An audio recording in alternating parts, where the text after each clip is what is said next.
Voilà un moment maintenant que je me désintéresse des vidéos YouTube. Non seulement le contenu que font pas mal de vidéastes me désintéresse fortement, mais en plus de ça, il y a un autre problème que Jean-Baptiste Chaud a décrit dans sa dernière vidéo. YouTube devient un lavage de cerveau. Les placements de produits deviennent à la limite de la propagande. Ceux qui passent parfois leur temps à regarder 10 vidéos YouTube par jour auront peut-être parfois 6 fois la même publicité en tête. On en est quand même au point où certains commencent à s'habituer à ça et trouvent ça drôle et plaisante sur le sujet. Bon, avant toute chose, je tiens quand même à préciser que je n'ai rien contre les gens qui font des placements de produits. Là, je vais donner mon point de vue, ça reste mon point de vue et c'est pas pour autant que moi-même je n'en ferai pas. Enfin, je vous explique dans la vidéo. Bon, il y a plus ou moins un mois maintenant, YouTube a décrété que pour les vidéos de plus de 8 minutes, on pouvait mettre autant de publicité qu'on le voulait, à la place des 10 minutes prévues auparavant. Je trouve ça chouette. Je me disais justement qu'une vidéo de 10 minutes, c'était déjà trop long à regarder. Ok, non, sans déconner, quand je vois une vidéo de 10 minutes ou 10 minutes et 30 secondes avec 4 ou 5 pubs à l'intérieur de cette même vidéo, vous pensez vraiment que j'ai envie de la regarder? Et maintenant, vous me dites qu'avec des vidéos de 8 minutes, donc 2 minutes de moins, je vais devoir faire la même chose. Certains me diront, bah, installe AdBlock, tu vois, comme ça au moins t'auras plus de publicité, ou alors prends un abonnement YouTube Premium, ou je sais pas trop quoi. Alors l'abonnement YouTube Premium, déjà faut l'argent, hein, pour le faire. Ensuite, pour ce qui est d'AdBlock, ce serait pas super respectueux pour ceux qui méritent de mettre les publicités sur leurs vidéos. T'as quand même deux types de vidéos. T'as ceux par exemple qui vont te faire un reportage qui va durer 30 minutes, voire un peu plus, qui vont passer 3, 4, 5 semaines, voire des mois à produire leurs vidéos, et donc là c'est compréhensible qu'ils mènent plusieurs publicités dans leurs vidéos. Normal qu'ils se fassent rémunérer pour ce qu'ils ont fait. Et puis t'as d'autres connards qui vont juste aller chez Cora, aller acheter un jeu vidéo ou aller chercher de la bouffe, je sais pas trop quoi. Ils vont juste faire un vlog sur leur vie complètement minable et te mettre sur une vidéo de 9 minutes 5 ou 6 publicités, alors que tout le monde s'en fout que tu vas acheter des légumes bio chez Carrefour ou chez Cora, tu vois. C'est ça la différence, tu vois. Après tu peux choisir pour qui tu mets AdBlock, pour qui tu ne le mets pas, mais je trouve quand même ridicule d'aller installer une application de ce style, parce que quand tu vas sur les sites qui ont des publicités que t'aimes bien, bah au final tu dois aussi changer ça, régler les paramètres, et au final tu perds plus de temps qu'autre chose, et je trouve ça littéralement chiant. Bref, pour ces gens là qui font une vidéo de 9 minutes sans montage, bah c'est juste vouloir se faire du fric sans bouger le petit doigt, et je trouve ça littéralement ridicule. Mais bon, chacun fait ce qu'il veut, encore une fois. Qui suis-je pour juger? Et bien évidemment, hein, comme l'a bien expliqué Jean-Baptiste Chaud, bah pendant ces 9 minutes, il y aura 1 à 2 minutes où tu vas parler d'une application que tout le monde connaît déjà, ou d'un jeu, ou je ne sais quoi. Ça va être un placement de produit que tu ne vas évidemment pas spécifier dans ta vidéo, hein, sinon ce serait trop facile. Et du coup, on va se taper ce placement de produit pendant 2 minutes, clairement ton watch time il va sauter gros parce que moi je les passe tout de suite. Plus encore la publicité au milieu de ta vidéo qui va parler de la même chose. Alors là évidemment, parlons du fameux Raid Shadow Legends, pour ne citer que lui, mais ça m'est déjà arrivé de voir un placement de produit d'un youtubeur dans sa vidéo qui parlait pendant 1 minute 30 du jeu, pour ensuite avoir une publicité de Raid Shadow Legends 2 minutes après, juste en coupure publicitaire. Résultat, tout le monde en parle, c'est ce qu'ils veulent, et j'en parle actuellement aussi, je leur fais de la pub gratos, même si ce que je dis n'est pas forcément une bonne chose. Après de mon côté, je suis safe, j'ai jamais installé le jeu, j'ai jamais testé le jeu, donc je ne sais pas encore ce qu'il vaut réellement. Comme ça, pas de point de vue négatif, pas de point de vue positif, vous faites ce que vous voulez. Justement, je vous disais que bah je comptais aussi faire des placements de produits un jour dans ma vie. Mais est-ce que j'ai réellement envie de vous mettre 1 à 2 minutes de placement de produits au début de ma vidéo? Est-ce que cela ne serait pas mieux de vous dire tiens, je suis sponsorisé par telle application, mais je vous en parle à la fin de la vidéo? Le Roi des Rats a déjà fait ça par exemple, pour ne citer que lui, et je trouve ça tellement mieux. Déjà de 1 pour ton watch time, pour ton intérêt personnel, parce que les gens vont pas s'amuser à passer le début de ta vidéo et donc vont te faire une plus grosse rentabilité sur ta vidéo. Certains vont peut-être finalement être intéressés par ce dont tu parles, ou sinon ils comprennent juste la vidéo à la fin. Et puis oui, bon, tu perds un peu d'argent si tu négocies, par exemple, on te propose un chèque de 2000 € pour parler de leur application. Négocie et passe à un chèque de 1500 €, c'est déjà beaucoup. Et je pense que t'as pas besoin de 2000 € pour pouvoir vivre. Après évidemment il y a plusieurs critères qui font que, hein, il y a des choses dont t'as besoin avec ces 2000 € qui pourraient clairement t'aider financièrement, et alors à ce moment là bah, je le comprendrais. Enfin moi personnellement en tout cas j'ai pas envie de vous imposer un contenu qui me plaît avec quelque chose dedans que j'ai fait qui ne me plaît pas. Tu vois, si déjà à moi ça ne me plaît pas de parler d'une application en début de vidéo, je ne vois pas pourquoi je vous imposerais ça à vous. Ce serait complètement ridicule, on est d'accord. Et pour les pubs, moi dans mon cas, je vais réellement éviter de mettre 1001 pubs dans les vidéos. Même si cette vidéo dépasse les 9 minutes, je vais peut-être vous en mettre une au milieu, une au début, une à la fin, et ça suffira. J'ai pas besoin de plus. Pour ceux qui veulent me soutenir, il y a clairement d'autres moyens de le faire. Par exemple, quand j'ai le temps de stream sur Twitch, bah vous pouvez me faire une donation. Pourquoi? Parce que bah, les donations qui passent via YouTube, YouTube te prend 50% de la somme et on va même pas parler de TikTok. Alors que sur Twitch, eh ben, on te fait un don, tu as l'argent, basta. T'as pas besoin de plus, t'as pas besoin de moins, c'est comme ça, t'as ce qu'il faut. Bref. Ou sinon, tu passes par mon Utip, hein, Utip qui a certes retiré les publicités, parce que bon, bah voilà, la crise actuelle a fait que, mais de l'autre côté, tu peux quand même faire une donation, ou mieux.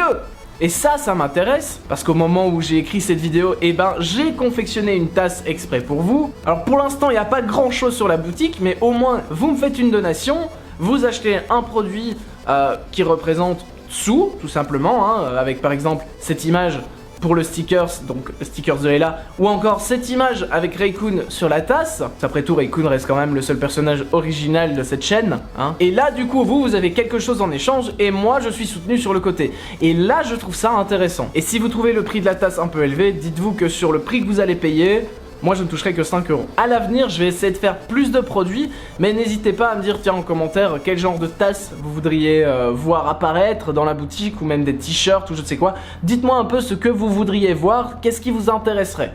Ça serait pas mal que je réfléchisse à l'idée, et que je commence à recréer tout ça. Bon, assez parlé de l'instant soutien, parlons de contenu. Enfin, non, ça me gave. En fait, ça me gave. Ça me gave de voir des partenariats dire, non, je me casse uniquement pour penser à leur image. En fait, c'est même pas que ça me gave, c'est que ça me rend malade. Tu te fais harceler ?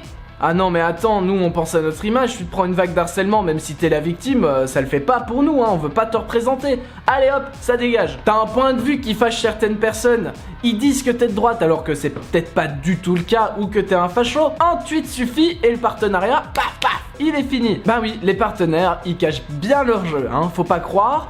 Pour vous, vous êtes juste le moyen qui va servir à leur rapporter des clients, à leur rapporter de l'argent. Donc il faut que leur image elle reste picobello. Jean-Baptiste Chaud a d'ailleurs montré 2-3 trucs dans sa vidéo qui étaient fort intéressants et je pense qu'il y a moyen d'aller creuser un petit peu plus loin. Bref, une marque reste une marque, ils veulent juste se faire du fric, peu importe le moyen, bah avec lequel ils y arriveront au final. Je sais pas si ma phrase était très française ceci dit. Nous, partenaires, nous cachons des choses, bah c'est pas grave tant que le client il le sait pas. Tant qu'il nous mange dans la main et qu'il nous rapporte du fric, qu'est-ce que ça peut nous foutre? Mettre les youtubeurs dans des cases, juste pour ne pas salir notre image, mais salir encore plus leur réputation en disant regardez, on a rompu notre partenariat avec cette personne alors que leur image est déjà assez salie, même s'ils ne sont pas du tout en tort dans l'histoire. Ah ben oui, nous le ferons, parce que nous, ce qui nous intéresse, c'est le pognon. Alors merci Jean-Baptiste, merci d'ouvrir les yeux des gens. Enfin, si ça a marché bien évidemment, parce qu'il y en a encore certains, ils resteront dans leur bulle et fermeront les yeux quoi qu'il arrive. Il est vrai qu'habituellement, je ne suis pas un énorme fan de ton contenu, j'aime bien, mais sans plus. Mais là, t'as juste clairement raison, et je t'apprécie encore plus depuis que j'ai vu cette vidéo. Et juste après ça, j'ai re-regardé la vidéo qui parle de liberté d'expression sur YouTube. Et c'est très drôle de voir que en 2 ans, je trouve que YouTube est devenu encore plus strict qu'avant. Le coup par exemple des créateurs de musique. Devinez quoi? Je parle de ceux justement où tu peux utiliser leur musique, et puis d'un seul coup, t'as une maison de disques qui vient, qui te strike une vidéo qui date d'il y a 3 ans, parce que la musique en question n'est plus libre de droit. Et ben, devinez quoi? C'est pas que le coup des boîtes des productions hein, derrière ça. Certains compositeurs s'y donnent aussi à cœur joie. Hein. En publiant ma musique sur les différentes plateformes, hein, donc Spotify, iTunes, TikTok, enfin tout ça, je passe par DistroKid. Et eux, en fait, ils ont un service qui te permet d'avoir les revenus de ceux qui utilisent tes musiques. En gros, tu prends le service du bot qui détecte ta musique dans les vidéos des autres, et du coup, qui te rapporte du fric à leur place. Alors c'est bien, quand t'es créateur de musique, tu te dis c'est génial, je vais me faire 1001 € grâce à cette fabuleuse invention, vu que ma musique ça fait 3 ans qu'elle est utilisée dans des vidéos qui font des millions de vues. Ouais, sauf qu'en fait ce que tu te dis pas derrière, connard, hein, parce que faut parler comme faut parler, c'est que le mec qui a utilisé ta vidéo 30 secondes, derrière il a des heures et des heures d'écriture, des heures et des heures de montage, peut-être des heures et des heures de tournage également si c'est pas juste un bête jeu vidéo. Sa vidéo fait 15 minutes et toi tu vas choper les revenus d'absolument toute sa vidéo sur 30 secondes. 30 secondes où ta musique est utilisée, tu vas lui choper les revenus de 15 minutes. Ta musique, t'as mis 1 heure pour la composer. Lui, il a mis des jours et des jours à faire sa vidéo et t'arrives et tu le tacles. C'est juste complètement minable. Au grand jamais, je n'activerai cette option. Et le jour où DistroKid décide de l'activer, mes sons disparaîtront de toutes les plateformes. Je les uploaderai moi-même sur YouTube, il n'y a aucun problème à ce moment. Tant pis s'il faut encore que je recrée une énième chaîne YouTube. D'ailleurs, mes musiques, vous voulez les télécharger, vous voulez les utiliser. Si vous n'arrivez pas à les télécharger sur Spotify, c'est pas grave, elles sont disponibles sur YouTube. La chaîne est en description, c'est Silverfrog de toute façon. Et désolé pour les pubs, c'est pas moi qui gère la chaîne. Et d'ailleurs, tiens, YouTube, leur nouvelle politique là, pour dire, ah ben tiens, Est-ce que ta vidéo correspond aux annonceurs? Ou tu choisis toi-même en disant voilà, bah écoutez, je dis des vulgarités, je parle de tel sujet, etc. etc. Mais je trouve ça tellement useless. Pour ma dernière vidéo, j'ai été le plus honnête possible. Ils m'ont dit que la monétisation était acceptée. Résultat, après avoir passé les 2000 vues sur ma vidéo, je me suis fait démonétiser. Le petit dollar jaune qui est sorti de nulle part et apparemment en plus ça a été fait manuellement. Donc la vidéo a été vérifiée. Et non, elle ne correspond pas. Donc pourquoi proposer des options comme ça au créateur si le créateur, en étant honnête, se fait quand même avoir derrière? Je veux bien une réponse. Mais à mon avis, je ne l'aurai jamais. Bon, pour revenir à ce que tu disais dans ta vidéo d'ailleurs, Jean-Baptiste Chaud, le temps plein, effectivement, c'est impossible de gérer 3 chaînes YouTube plus la musique avec un temps plein. J'ai déjà du mal à en gérer une pour te dire, désolé, j'ai failli roter. Mais bientôt, je devrais passer en mi-temps, ce qui fait que j'aurai bien plus de temps pour reprendre la chaîne Géographie, la chaîne Jeux vidéo et cette chaîne-ci, bien évidemment, ainsi que les streams et la musique, je l'espère, hein. Bon, après j'ai quand même ma famille sur le côté, faut pas déconner, mais je vais quand même faire mon possible. Après tout, ça reste ma passion, et si je peux en vivre un jour, et ben je serai le plus heureux du monde. C'était vachement bizarre comme ouais. Un coup de gueule, parce qu'avec le nombre d'abonnés que tu as, il y en a beaucoup qui se tairaient juste, qui ne diraient rien, qui resteraient dans leur coin, feraient leur vie et continueraient à se faire du fric sans rien dire à personne. Malgré ce genre de choses qui les dérangent aussi, hein. Double face, tu vois, double face. Alors j'imagine bien que si pour quelqu'un comme toi, ce n'est pas simple, moi qui ai 14 000 abonnés, je t'assure, c'est encore plus la galère. Mais j'imagine même pas ceux qui viennent d'avoir la monétisation, qui viennent d'avoir les 1000 abonnés et qui ont 200 vidéos sur leur chaîne, donc ils viennent seulement d'avoir les 4000 heures de visionnage. Alors eux, ça doit être parfait. Ils doivent vivre la meilleure des vies avec 1 centime par mois de gagné. Ça doit être génial. Mais à tous ces gens-là, ne perdez pas espoir, hein. Vous inquiétez pas, moi mon rêve c'était d'atteindre les 10 000 abonnés. Maintenant c'est d'atteindre les 100 000, puis après ce sera d'atteindre les millions. On vise toujours plus haut de toute façon. Vous devez pas vous prendre la tête, ça grimpe, ça grimpe, ça grimpe pas, ça grimpe pas. Donnez le meilleur de vous-même et vous verrez bien par la suite. De toute façon, YouTube limite devient une dictature. Alors... on verra bien. J'aimerais bien connaître votre avis dans les commentaires hein, sur ce que vous pensez de cette situation. La vidéo était assez longue comme ça, je pensais pas qu'elle serait aussi longue. Je crois que si je l'avais fait en voix off, elle aurait duré genre 5 minutes. Mais je me dis que c'était plus intéressant de vous en parler en facecam pour que vous ayez aussi mon retour sur mon visage et le fait que j'arrête pas de regarder le paysage qui est juste derrière, que je vous montrerai juste après en fin de vidéo. Pour mes réseaux, vous connaissez la chanson, tout est en description. Je vous montre la vue, mais d'abord laissez-moi vous dire à la prochaine pour une future vidéo. A plus et matez-moi ça putain. Est-ce que vous comprenez ? J'espère maintenant que vous comprenez pourquoi j'arrête pas de regarder par la fenêtre. Parce qu'après tout, mon bureau est plutôt bien situé. Allez, à plus.